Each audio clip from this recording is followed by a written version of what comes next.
Alors bonjour, je m'appelle Charlotte, j'ai 24 ans et je viens de finir mon service civique à Deir el-Assad, qui est un village arabe de Galilée dans le nord d'Israël. Si j'ai choisi cette mission, c'est lié à mon intérêt pour le Proche-Orient et le monde arabe en général, qui est ce que j'ai étudié en master. Donc j'ai été envoyée conjointement par CIEU, une association française qui travaille avec l'IVEA, une association israélienne, qui tentent toutes les deux à favoriser le vivre ensemble et le dialogue interreligieux, interculturel.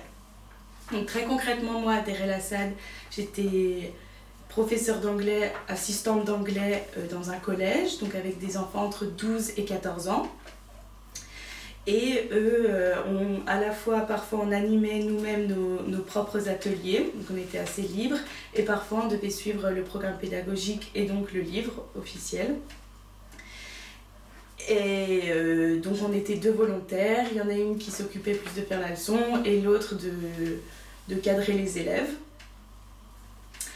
Donc on donnait 2-3 cours par matinée et après on rentrait chez nous, on avait une pause jusqu'à 16 h, l'heure à laquelle on devait retourner au centre de jeunesse qui s'appelle le Matnas et proposer des activités pour les enfants. Donc on en proposait 2 par jour, une de 16 à 18 h et l'autre de 18 h à 20 h.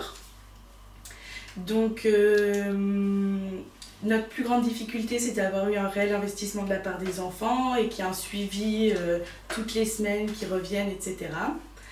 Ça nécessiterait peut-être la prochaine fois un peu plus d'organisation, mais il y a quand même beaucoup d'avantages. Donc on a été très autonome et on a pu faire ce qu'on voulait et ce qu'on aimait à chaque fois. C'est nous qui avons choisi les activités. Et comme c'était pas un travail très strict où on nous demandait d'être très concentré tout le temps, on a eu aussi beaucoup de temps pour discuter avec les gens qui travaillaient là-bas ou les enfants qui venaient simplement pour discuter et donc découvrir comment la vie fonctionnait là-bas et s'intégrer beaucoup plus facilement. Et donc en parlant d'intégration, ça a été aussi facilité par le fait qu'on a vécu avec une famille là-bas. Et donc on a eu droit à une totale immersion et une totale intégration puisqu'ils nous ont très bien accueillis et qui nous ont vraiment inclus dans leur quotidien. Donc on a eu l'occasion plusieurs fois de manger chez leurs amis ou dans leur famille, d'aller passer du temps, boire des cafés, regarder un film, n'importe quoi. Et du coup on a découvert beaucoup sur la façon de vivre puisqu'on a partagé tout ça avec eux pendant 5 mois. Et on a du coup découvert plein de choses. On a aussi découvert plein de choses en voyageant tous les week-ends, le vendredi et le samedi, où on a réussi à visiter l'intégralité du pays et faire tout ce qu'on voulait faire. En plus, c'est un pays qui est très varié, où on peut voir beaucoup de choses différentes, avec une histoire riche et beaucoup de cultures, de mélange de cultures.